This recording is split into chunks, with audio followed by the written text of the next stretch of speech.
बिस्मिल्लाहिर्रहमानिर्रहीम। अस्सलाम वालेकुम। Welcome to surprise with test YouTube channel. क्या हाल है आप सबके? अल्लाह ताला से दुआ है कि वो आप सबको अपने हिफ्ज़ अमान में रखे।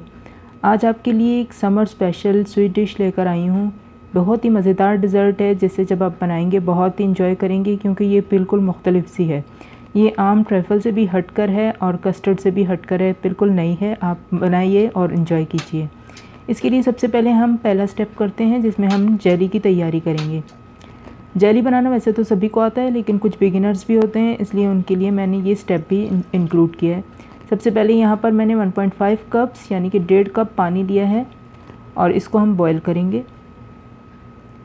जब पानी में बॉईल आ जाए उस वक्त हम इसके अंदर अपनी पसंद का कोई भी फ्लेवर्ड जेली पाउडर ऐड कर देंगे। यहाँ पर मैंने एक चेरी फ्लेवर्ड यूज़ किया है पैकेट।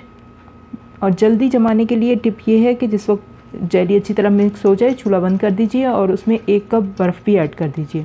इस तरह जेली जल्दी जम जाती है। इसके अंदर हमने अच्छी तरह से बर्फ़ के क्यूब्स को भी मेल्ट कर दिया है और अब हमारा ये मिक्सचर रूम टेम्परेचर पे आ गया होगा, लिहाजा हम इसको एक प्लेट वगैरह में निकाल लेते हैं और इसको सेट होने के लिए फ़्रिज में रख देंगे। अब यहाँ पर हमने लिए टेपियोका पर्ल्स यानी कि सागुदाना जिसे हम आमतौर पे मरीज़ों के लिए ही इस्तेमाल करते हैं, लेकिन ये बहुत ही अच्छी ग़िज़ा है और बहुत ही मज़ेदार इससे डिज़र्ट बनेगी। आप इसको हाफ़ कप पानी में तकरीबन 1/4 कप टेपियोका पर्ल्स यानी कि सागुदाने को भिगोकर 5-6 घंटे के लिए रख दें ताकि ये सॉफ़्ट हो जाएँ। फिर इसके बाद इसको एक पैन में डाल लें। सॉस पैन में पानी के साथ इसे हमने बॉयल करना है। 1 कप पानी हमने ऐड और भी कर दिया है। जिस वक्त ये अच्छी तरह से पकने लग जाए, उबलने लग जाए, तो चूल्हा आहिस्ता कर दें और उस वक्त तक इसे पकाएं जब तक कि हमारे पर्ल्स जो हैं वो बिल्कुल ट्रांसपेरेंट हो जाएं और सॉफ्ट हो जाएं। भी आप देखिए बिल्कुल ये जेली की तरह से ही बन गए, एक जेल की फॉर्म में आ गए, लेकिन इसके अंदर अभी भी हमें पर्ल्स नज़र आ रहे हैं। ज़रा मैं आपको करीब से दिखाती हूँ। ये देखिए पर्ल्स बिल्कुल ट्रांसपेरेंट हो गए हैं। देख रहे हैं आप, नज़र आ रहे होंगे कि बिल्कुल ये ट्रांसपेरेंट हो गए हैं। बस ये इसी स्टेज पे हमें चाहिए। और देखें हमारे पास बिल्कुल एक जेल की फॉर्म में आ गया है हमारा मिक्सचर। इसे भी हम ठंडा करने के लिए अलग से निकाल के रख देंगे।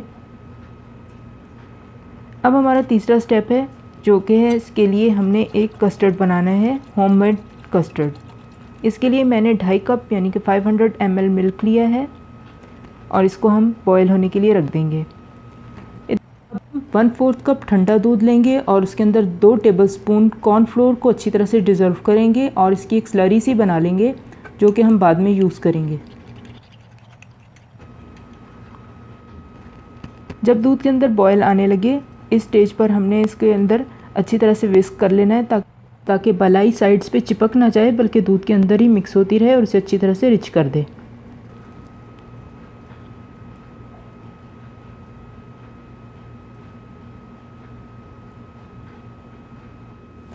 जब दूध के अंदर अच्छी तरह से बॉयल आ गया, तो अब हम इसके अंदर मज़ीद इसे रिच और क्रीमी करने के लिए मिल्क पाउडर का इस्तेमाल करेंगे, जो मैंने 2 टेबलस्पून यूज़ किया है।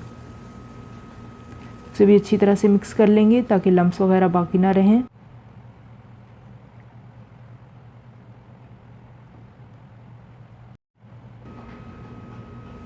अब इसके अंदर हम शुगर ऐड करेंगे। मैंने हाफ़ कप ऐड किया, आप अपने टेस्ट के मुताबिक कम या ज़्यादा कर सकते हैं।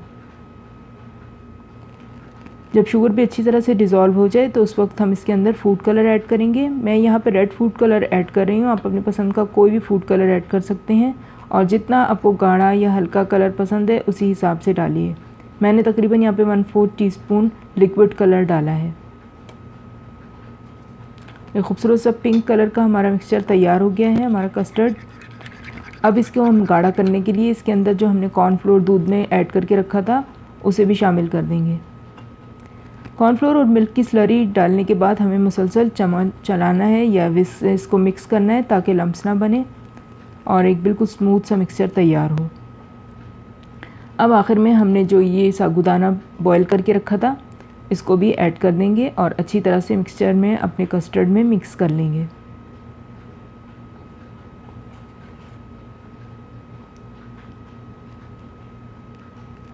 अच्छी तरह से इसको भी मिक्स करना है ताकि बिल्कुल कोई लम्स वगैरह बाकी ना रहें, स्मूथ हो जाए सब कुछ। आखिर में खुशबू के लिए मैं यहाँ पर रोज़ वाटर यूज़ कर रही हूँ, यानी अर्क गुलाब 1 टेबलस्पून। आप अपनी पसंद की खुशबू, केवड़ा या इलायची वगैरह भी यूज़ कर सकते हैं।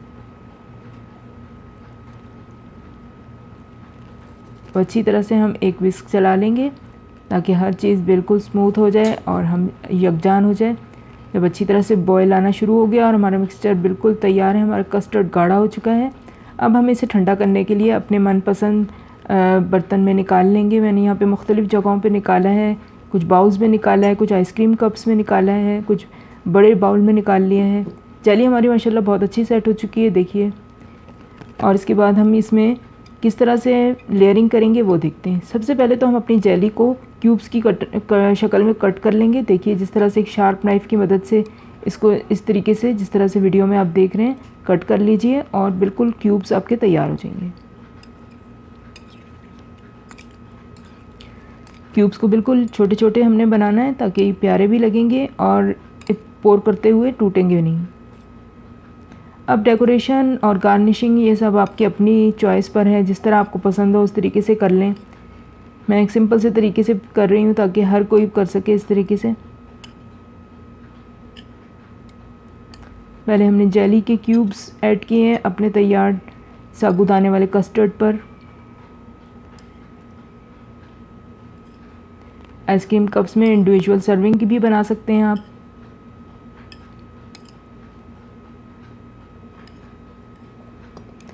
छोटे छोटे जेली के क्यूब्स बहुत ही खूबसूरत लग रहे हैं। अब इसके ऊपर हम ऐड करेंगे फ्रूट कॉकटेल, जिसे मैंने इस डब्बे में से निकाल के स्ट्रेन कर लिया है और उसके सिरप्स सारे निकाल के डिस्कार्ड कर दिए हैं। आप फ्रेश फ्रूट्स का भी यूज़ कर सकते हैं, ज़रूरी नहीं कि यहाँ पे फ्रूट कॉकटेल ही यूज़ की जाए। सारी गार्निशिंग और डेकोरेशन आपके अपने हाथ में है, आपको अपनी चॉइस है, जैसे आपको पसंद हो उसी तरीके से कर लीजिए।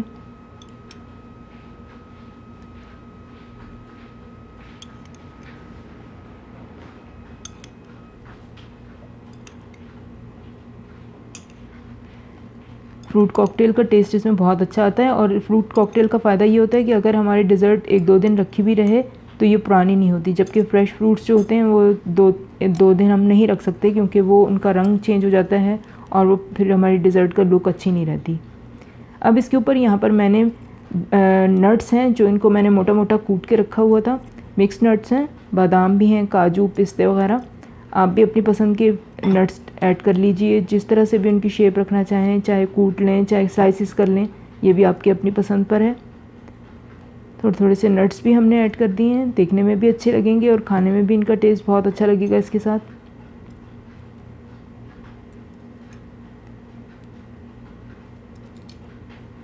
और इसके अलावा आप इसमें कलर्स भी अपनी मर्ज़ी के ऐड कर सकते हैं। अगर आप कस्टर्ड ग्रीन कलर का बना रहे हैं तो आप जेली भी ग्रीन कलर की बना लीजिए। अगर आप वनीला फ्लेवर बना रहे हैं तो आप येलो यूज़ कर लीजिए, जेली भी पाइनएप्पल वगैरह या मैंगो फ्लेवर यूज़ कर लीजिए। और इसके अलावा आप इसके अंदर एसेंस भी अपनी मर्ज़ी के यूज़ कर सकते हैं। ये सिर्फ एक बेसिक आइडिया है, बाकी आपके अपने ऊपर है, आप जिस तरह से भी इसको चेंज करना चाहें। आखिर में मैंने व्हिपिंग क्रीम की मदद से इसको मज़ीद डेकोरेट कर दिया है। ये ऑप्शनल है, अगर आपको पसंद हो तो ज़रूर डालिए। इसके ऊपर भी थोड़े से नट्स ऐड कर दिए हैं। और ये हमारी डिज़र्ट माशाल्लाह से तैयार है। अब इसे खूब अच्छी तरह से चिल कर लेना है, फ्रिज में रखेंगे 3 से 4 घंटे तक, ताकि खूब ठंडी बर्फ़ हो जाए और फिर ही इसका समझ में लुत्फ़ आएगा। उम्मीद है आज की ये रेसिपी आपको पसंद आई होगी। कमेंट्स के ज़रिए अपना फ़ीडबैक ज़रूर दीजिएगा, मुझे इंतज़ार रहेगा। इंशाल्लाह जल्दी किसी नई रेसिपी के साथ फिर आऊँगी। जब तक आप मेरा चैनल देखिए, सब्सक्राइब कीजिए, वीडियो को लाइक कीजिए और दूसरों के साथ शेयर कीजिए और कमेंट करना तो बिल्कुल मत भूलिएगा। अल्लाह आप सबको अपने हिफ्ज़-ओ-अमान में रखिए। अल्लाह हाफ़िज़।